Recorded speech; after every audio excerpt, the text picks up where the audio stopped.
باپ اپنے بیٹے کو نصیحت کرتے ہوئے کہتا ہے کہ بیٹا، ایک بات ہمیشہ اپنی زندگی میں یاد رکھنا کہ کبھی کسی کی عزت برباد مت کرنا،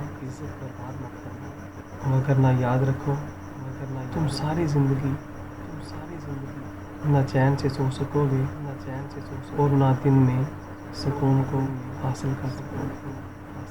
بیٹا اپنے باپ کی نصیحتیں سن سن کر اکتا گیا۔ ایک دن طنزیہ انداز میں باپ سے کہنے لگا، بابا، آپ مجھے ہمیشہ نصیحتیں کرتے رہتے ہیں، مگر شاید آپ کو اس چیز کا علم نہیں کہ آج کی عورتیں خود چل کر آتی ہیں اور جو کچھ وہ کرتی ہیں وہ آپ سوچ بھی نہیں سکتے۔ اور اگر میں آپ کو بتا دوں، یقین کیجئے بابا جان، آپ کے پاؤں سے زمین نکل جائے۔ باپ نے اپنے بیٹے کی آنکھوں میں آنکھیں ڈال کر ایک بات کہی، آنکھوں میں آنکھیں ڈال کر کیا خوب بات کہی۔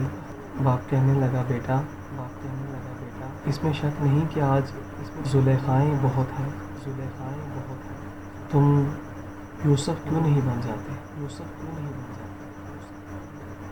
باپ کا جواب سن کر بیٹا سناٹے میں آ گیا اور گمسم سا ہو گیا اور آنکھیں جھکا کر اپنے باپ کے قدموں میں گر گیا اور کہنے لگا، بابا جان، آج آپ نے میری آنکھیں کھول دی۔ حقیقت میں آج زلیخائیں بہت ہیں مگر یوسف کوئی نہیں ملتا۔ پیارے ساتھیوں، یہ ایک چھوٹی سی کہانی ہے مگر اس میں بہت بڑا پیغام ہے۔ سمجھنے کی کوشش کیجیے۔ اللہ تعالی ہمیں سمجھ کر عمل کرنے کی توفیق عطا فرمائے۔ آمین یا رب۔